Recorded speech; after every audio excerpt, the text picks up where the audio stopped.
நீங்கள் பார்த்து கொண்டிருப்பது உங்கள் கௌசிகா ரிவ்யூ. சரி வாங்க வீடியோக்குள்ள போய் என்ன நடக்க போகுது அப்படின்னு சொல்லிட்டு பாத்தீங்கன்னா, நம்ம ரேணுகா அதாவது ரேணுகாவும் நடிச்சுன்னு இருக்கிற சுடரி என்ன பண்றாங்க அப்படின்னு சொல்லிட்டு பாத்தீங்கன்னா, நம்ம தலைவர் ரகு போன் பண்றாரு. போன் பண்ணி இதோ பாரு சுடரி, நீ எனக்கு இப்போ ஒரு ஹெல்ப் செஞ்சு ஆகணும். இந்த விஜய் இருக்கால, அவன் எதுக்கு பெங்களூர் போனா, என்ன விஷயத்தாக போனா, அவன் என்ன நோக்கத்துக்காக போனா, எதனா புதுசா பிசினஸ் எதனா ஸ்டார்ட் பண்ணியிருக்கானா அப்படின்னு சொல்லிட்டு எல்லா டீட்டெயில்ஸும் எனக்கு தெரிஞ்சாகணும். ஒன்னு விடாம எனக்கு தெரிஞ்சாகணும். அது மட்டும் இல்லாம வேற எதனா பிசினஸ்ல கொட்டேஷன் போட்டு டெண்டர்ல எடுக்க காத்துட்டு இருந்தாலும் அந்த விஷயம் எனக்கு தெரிஞ்சாகணும் அப்படின்னு சொல்லிட்டு கேட்க, உடனே இதெல்லாம் உனக்கு எதுக்கு அப்படின்னு சொல்லிட்டு நம்ம சுடரி கேக்குறாங்க. இதோ பார் சுடரி, நான் என்ன சொல்றனோ அதை தான் நீ செய்யணும். நீ சொல்றதெல்லாம் நான் செஞ்சுன்னு இருக்க மாட்டேன். அதை நல்லா புரிஞ்சுக்கோ. இனிமே என்கிட்ட வார்த்தையை விடுறேன் அதை விடுறேன்னு வார்த்தையை விடக்கூடாது.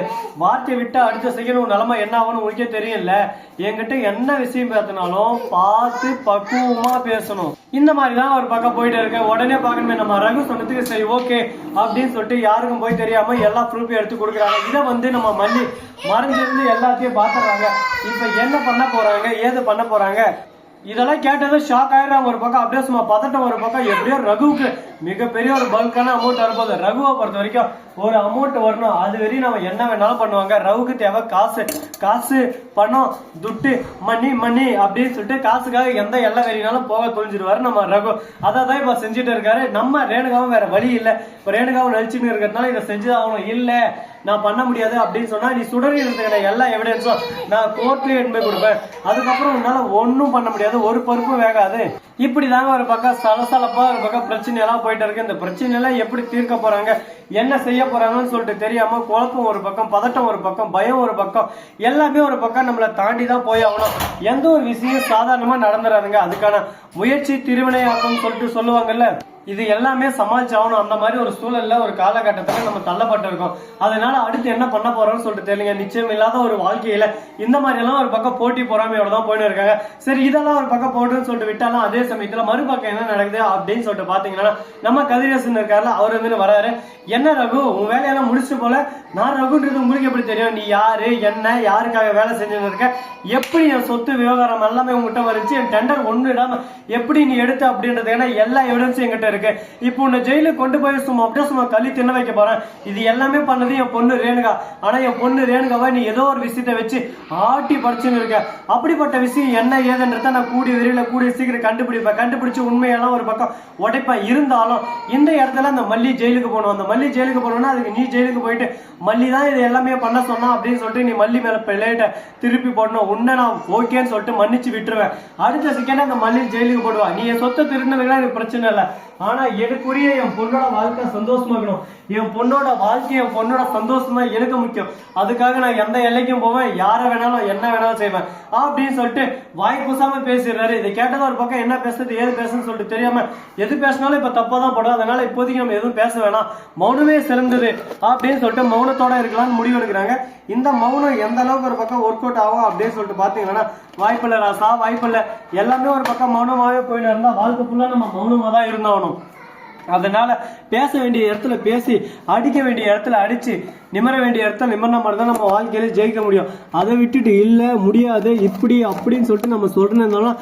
அதே தான் லாஸ்ட் வரையும் நமக்கு ஒருத்தர் சொல்லிருப்பாரு. அதனால என்ன பண்றோம் அப்படின்னு சொல்லிட்டு பாத்தீங்கன்னா, கரெக்டா நம்ம தலைவர் கதிரேசன் இருக்கார்ல, அவர் சொட்ட மண்டையை 4 போடுன்னு போட்டு, ஏன்டா சொட்டா மண்டையா, உனக்கு எவ்வளவு திமிரு இருந்தா எவ்வளவு தைரியம் தான் இந்த மாதிரி கேப் மாதிரி முள்ள மாதிரி முடிச்சு வைக்க வேலையெல்லாம் செய்வேன். ஏன் மல்லியவே நீ ஜெயிலுக்கு அனுப்ப பாக்குறியா மவனே, உன்னால அடிச்சு ஓட விட்டுருவேன். என்ன பண்றது, உன்னை அடிக்க கூடாது, உன்னை அனுப்ப கூடாதுன்னு சொல்லிட்டு பொறுத்து நான் இருந்தது இருக்கேன். எவ்வளவு நாளைக்கு இந்த மாதிரி பொறுமையா இருப்பேன்னு சொல்லிட்டு எனக்கும் தெரியாது, உனக்கும் தெரியாது. அது உனக்கே நல்லா தெரியும். ஒரு கட்டத்துக்கு மேல என்கிட்ட பொறுமையா இருக்காது. பொறுமையை இழந்துட்டேன். எங்க போனாலும் எப்படி போனாலும் எந்த இடத்துக்கு போனாலும் உன்னை தேடி வந்து தேடி அடிப்பேன். ஜாக்கிரதை, இதுதான் உனக்கு லாஸ்ட் வார்னிங். இதுக்கு மேல வார்னிங்ன்றது என்கிட்ட இருக்காது, ஓகேவா அப்படின்னு சொல்லிட்டு கேட்க, உடனே என்ன பேசுறது ஏது பேசுறது சொல்லிட்டு தெரியாம, என்னடா இது எந்த பக்கம் போனாலும் ஒரு பக்கம் குத்துதே கொடையதே, நான் குத்துது கொடையாமையா இருக்கும் சொல்லுங்க பார்க்கலாம். வாழ்க்கைன்னா அந்த பக்கம் குத்துற மாதிரியும் இருக்கும், கொடையிற மாதிரியும் இருக்கும். எல்லாத்தையும் ஒரு பக்கம் நாம தாங்க ஏத்துக்கணும்.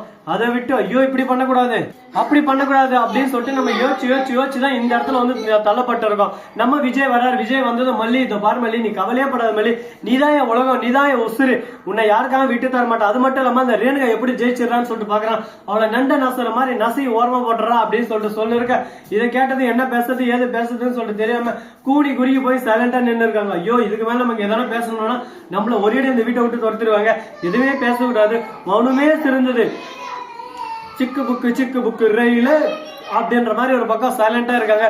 இதுக்கப்புறம் ஒன்னும் பேசவும் முடியாது செய்யவும் முடியாது. அதனால முடிஞ்ச வரைக்கும் நம்ம பாட்டுக்கு நம்ம வேலையை நம்ம பார்த்துக்கிட்டு இருக்கணுங்க. அதை விட்டு தேவையில்லாம வார்த்தையை விட்டோம்னா லாஸ்ட்ல நமக்கே ஒரு பக்கம் ஆப்பு வச்சு விட்டு சூப் வச்சு விட்டு போயிட்டே இருந்துருவாங்க. அதனால முடிஞ்ச வரைக்கும் நம்ம என்ன பண்ணணும் ஏது பண்ணணுன்றத நாம தான் ஒரு பக்கம் நிர்ணயிக்கணும். அதை விட்டு அவங்க அதை பண்ணுவாங்க இவங்க இதை பண்ணுவாங்கன்னு சொல்லிட்டு எந்த ஒரு விஷயத்தையும் நம்ம நம்பி இருந்தோம்னா லாஸ்ட் காலம் வரைக்கும் நம்ம நம்பிட்டு தாங்க இருந்தாகணும். அதனால அடுத்தடுத்து என்ன பண்ணணும் ஏது பண்ணணும்னு சொல்லிட்டு அடுத்தடுத்த மூவிங்ல நம்ம பாட்டுக்கு நம்ம மூவை எடுத்துட்டு போயிட்டே இருந்தா நம்ம ஜெயிச்சுன்னு போயிட்டே இருக்கான். வெற்றி நிச்சயம் குமாரே, வெற்றி நிச்சயம். நீ ஆட வேண்டிய இடத்துல நீ கரெக்டா நின்று அந்த இடத்துல ஒரு பக்கம் நின்று பேசினா உன் வாழ்க்கையில நீ ராஜா. ஆனா நீ ஆட வேண்டிய இடத்துல விட்டுட்டு அடுத்தவன் ஆட வேண்டிய இடத்துல நீ அடுத்தவனுக்கு சான்ஸ் கொடுத்தா உன் வாழ்க்கையில அவன் தான் ராஜா அப்படின்ற மாதிரிதான் ஒரு பக்கம் போயிட்டு இருக்கு. இப்ப என்னடா பண்றதுக்கு ஒரு முடிவே இல்லையடா. இப்படியே ஒரு பக்கம் போனா நாங்க என்னதான் பண்றது சொல்ல பார்க்கலாம். எல்லா டைமும் இதே மாதிரிதான் நடந்துட்டு இருக்கு. இதுக்கு ஒரு எண்டு கடையே இல்லையா சார், ஏதோ ஒரு எண்டு கடை போடுங்க சார் அப்படின்ற மாதிரிதான் எல்லாரும் ஒரு பக்கம் கேட்டுன்னு இருக்காங்க. அதுக்கான எண்டு கூடிய விரைவில் கூடிய சீக்கிரம் வரதான் போது அது என்னன்றதை எவரன்றதை பொறுத்து வந்து பார்க்கலாம். இந்த வீடியோவை பிடிச்சிருந்தா லைக் பண்ணுங்க, கமெண்ட் பண்ணுங்க, ஷேர் பண்ணுங்க, டிங் பெல்ல தட்டி விட்டு போங்க. அப்பதான் நாம் அடுத்த வீடியோ உங்களுக்கு உடனே நோட்டிபிகேஷன்ல பண்ணிட்டு கொண்டே இருக்கும். மிக்க நன்றி. தேங்க்ஸ் ஃபார் வாட்சிங். Tata, see you. நன்றி, வணக்கம். வந்த நம்பருக்கு தருங்க.